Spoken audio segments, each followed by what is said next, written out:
ఇవాళ మనం English grammar day 3 క్లాస్లో ఉన్నాం. Phrase and clause. Phrase, clause యొక్క వీటి ఇంపార్టెన్స్ ఇవాళ మనం తెలుసుకోబోతున్నాము. The phrase means a phrase is a group of words which makes sense but not complete sense.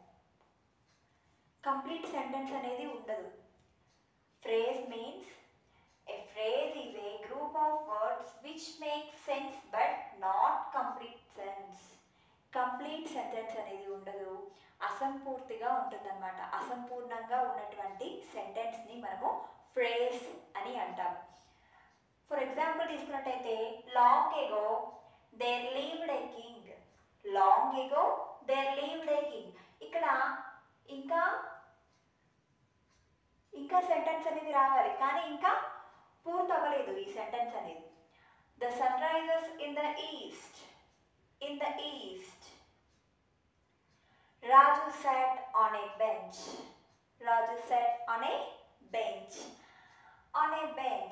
ఇంకా ఈ సెంటెన్స్ అనేది ఇంకా పూర్తవ్వలేదు. పూర్తవని సెంటెన్సెస్ అనేవి ఉంటాయి కదా, వాటిని ఫ్రేజ్ అని అంటాము. The phrase means a phrase is a group of words which make sense but not complete sense. Complete sense అనేది ఉండదన్నమాట. కంప్లీట్గా మీనింగ్ని మొత్తం ఇవ్వదు. కంప్లీట్ మీనింగ్ ఇవ్వకుండా అసంపూర్తిగా ఉండేటటువంటి సెంటెన్స్ అనేది the phrase. The class means A group of words which forms parts of a sentence and contains a subject and predicate. The clause అనేది కంప్లీట్ మీనింగ్ని ఇస్తుంది అనమాట. కంప్లీట్ సెంటెన్స్ని కంప్లీట్ చేస్తుంది. అంటే ఇందులో క్లాస్లో ఏముంటుంది అంటే సబ్జెక్ట్ ప్లస్ ప్రెడికేట్ అనేది ఉంటాయి. సబ్జెక్ట్ అంటే ఏంటి, ప్రెడికేట్ అంటే ఏంటి అనే విషయాన్ని మనము తర్వాత నేర్చుకుందాము. ఇవాళ ది క్లాస్ గురించి నేర్చుకున్నాము. అంటే ఇందులో గ్రూప్ ఆఫ్ వర్డ్స్ అన్నీ కలిసి ఒక సెంటెన్స్ని ఫామ్ చేస్తాయి. ఆ సెంటెన్స్కి ఫుల్ మీనింగ్ అనేది, కంప్లీట్ మీనింగ్ అనేది ఉంటుంది అన్నమాట. కంప్లీట్ మీనింగ్ ఉన్నదాన్ని ది క్లాస్ అంటారు. కంప్లీట్గా ఇంకా మీనింగ్ ఇంకా ఇవ్వలేదు, ఇంకా పూర్తి అవ్వలేదు సెంటెన్స్ అన్నప్పుడు వచ్చేది ది ఫ్రేజ్ అంటే ఏంటి, క్లాస్ అంటే ఏంటి, ఇవాళ మనకి క్లియర్గా అర్థమైపోతుంది. Example, he told me that he had won the game. అతను ఏమని చెప్పాడంటే గేమ్లో నేను విన్ అయ్యాను అని చెప్పాడు. పూర్తయింది కదా, వర్డ్ అనేది పూర్తయింది, సెంటెన్స్ అనేది పూర్తయింది. A group of words which form parts of a sentence and contains a subject. అంటే అసంపూర్ణమైనటువంటి సెంటెన్స్ని ఫ్రేజ్ అని, సంపూర్ణమైన సెంటెన్స్ని క్లాస్ అని అంటున్నాము. సెంటెన్స్ అనేది మనకి క్లాస్ అండ్ ఫ్రేజ్, వీటి ఆధారంగా మనము సెంటెన్స్ అనేది ఎలా ఉంది అనే విషయం మనకు తెలుస్తుంది. నెక్స్ట్, సబ్జెక్ట్ అండ్ ప్రెడికేట్ అంటే ఏంటి తెలుసుకుందాము. సబ్జెక్ట్ అండ్ ప్రెడికేట్ అనేది ఏంటి అనే విషయాన్ని గురించి తెలుసుకుందాము. The boy brought a book. ఇందులో మనం సబ్జెక్ట్ ఏంటి అంటే ద బాయ్ అనేది సబ్జెక్ట్ అవుతుంది. ప్రెడికేట్ అంటే ఈ వ్యక్తి చేసినటువంటి పనిని ప్రెడికేట్ అని అంటాము. బ్రాట్ ఏ బుక్ అనేది ఈ అబ్బాయి చేసినటువంటి పని అన్నమాట. సబ్జెక్ట్ ఏంటి ఇక్కడ, the boy. Brought a book అనేది ప్రెడికేట్. సబ్జెక్ట్ అనేది ఒక వ్యక్తి గురించి తెలిపేది సబ్జెక్ట్. ప్రెడికేట్ అంటే ఆ వ్యక్తి ఏం చేశాడో తెలిపేది predicate. Next, the earth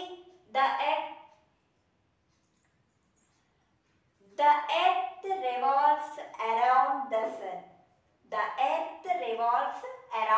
sun.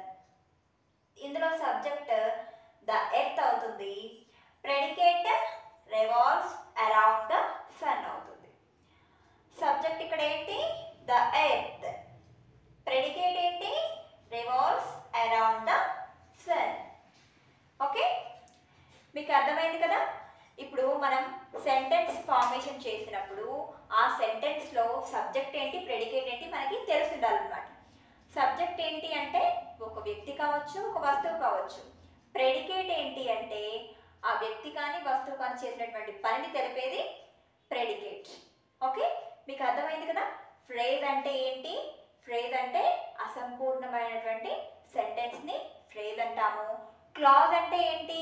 సంపూర్ణమైనటువంటి సెంటెన్స్ ఇచ్చేదాన్ని క్లాజ్ అని అంటాము. ఆ క్లాజ్లో ఏముంటుంది? సబ్జెక్ట్ ప్లస్ ప్రెడికేట్ ఉంటుంది. సబ్జెక్ట్ ప్లస్ ప్రెడికేట్ ఉంది అంటే మనము క్లాజ్ అని నిర్ణయించుకోవాలి.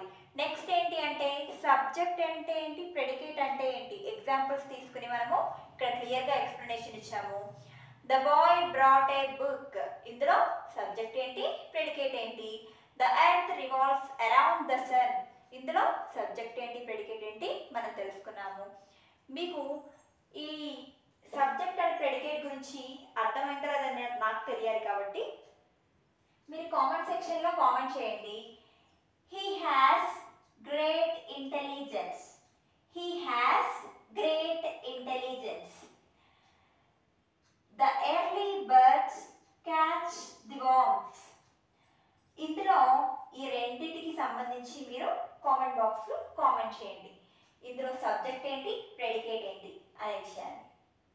ఓకే, మీ క్లాజ్ ఏంటి, ఫ్రేజ్ ఏంటి, సబ్జెక్ట్ ఏంటి, ప్రెడికేట్ ఏంటి అనే విషయం మీకు అర్థం. Next parts of speech. మనం పార్ట్స్ ఆఫ్ స్పీచ్ గురించి తెలుసుకోబోతున్నాము. నౌన్. నౌన్ నౌన్ అంటే మనుషుల పేర్లు కానీ, వస్తువుల పేర్లు కానీ, ప్రదేశాల పేర్లు కానీ, నదుల పేర్లు కానీ, సముద్రాల పేర్లు కానీ, నెలల పేర్లు కానీ, వారాల పేర్లు కానీ, అంటే ఇలాంటి వాటినన్నింటినీ కూడా నౌన్స్ అని అంటారు. అంటే ఇవన్నీ కూడా పేర్లే అన్నమాట. మనుషుల పేర్లు, వస్తువుల పేర్లు కానీ, ప్రదేశాల పేర్లు కానీ, నదుల పేర్లు కానీ, సముద్రాల పేర్లు కానీ, నెలల పేర్లు కానీ, వారాల పేర్లు కానీ, ఇలాంటి వాటినన్నింటినీ తెలిపేది నౌన్, నామవాచకం. For example, Ashok was a great king. ఇక్కడ నౌన్ ఏంటి? Ashok. Ashok was a great king. Delhi is a capital of India. ఇక్కడ నౌన్ ఏంటి? Delhi.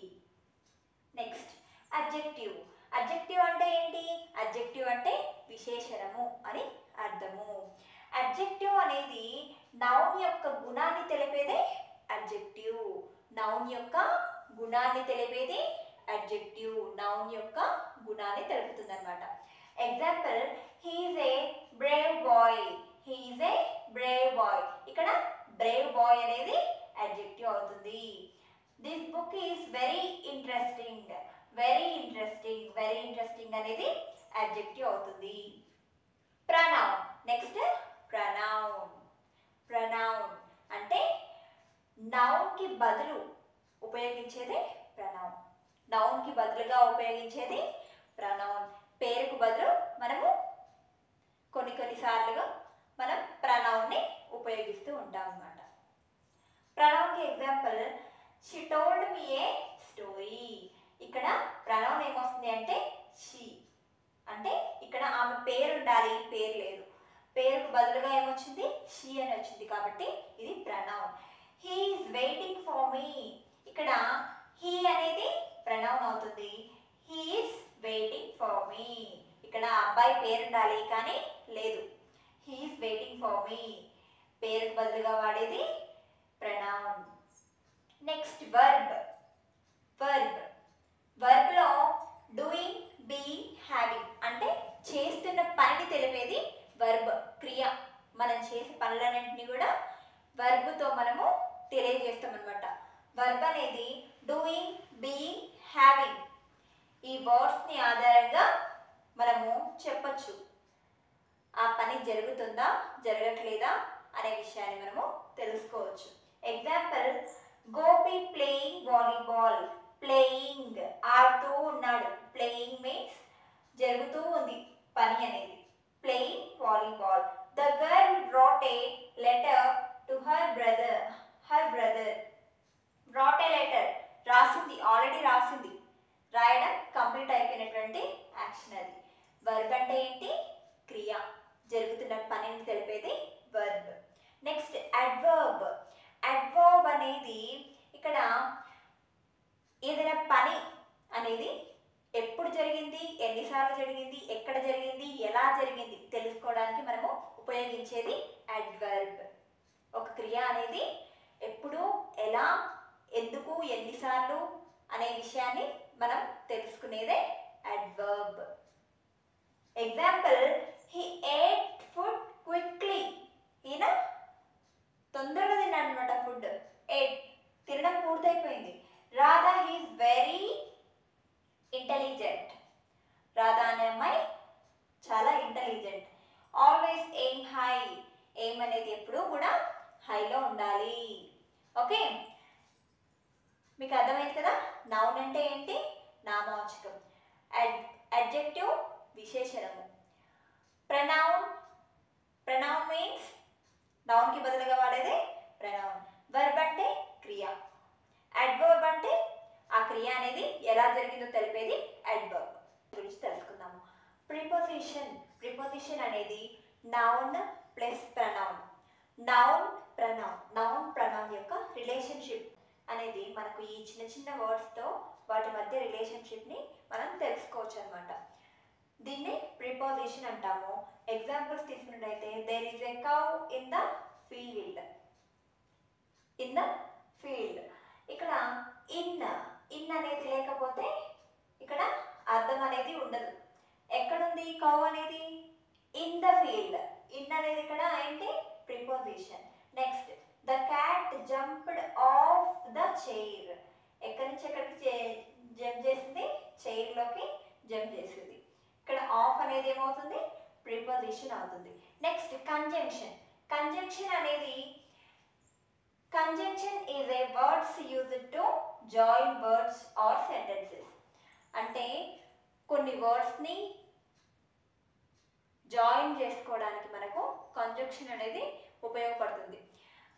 For example, I ran fast but missed the bus.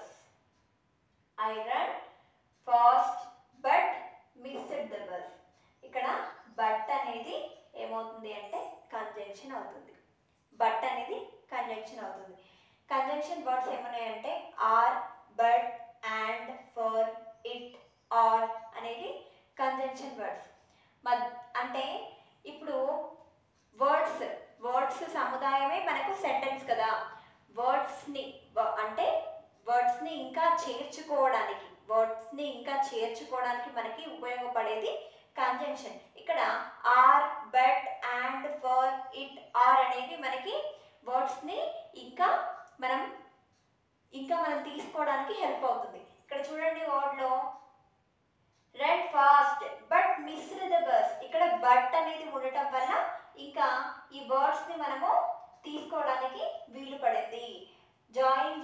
వర్డ్స్ని join చేసుకోవడానికి మనకి హెల్ప్ అయ్యేది కంజంక్షన్. నెక్స్ట్, ఇంటర్జెక్షన్ అనేది ఆశ్చర్యార్థకపు గుర్తు. కొన్ని సందర్భాల్లో ఆశ్చర్యార్థకపు గుర్తుని మనము ఉపయోగిస్తూ ఉంటాము. ఎప్పుడు అంటే హురీ, హా, ఓ, వాట్, హలో, హో. అంటే ఇవాళ క్లాస్ మీకు ఇన్ఫర్మేటివ్గా అనిపిస్తే please like, share and subscribe my channel. Thank you.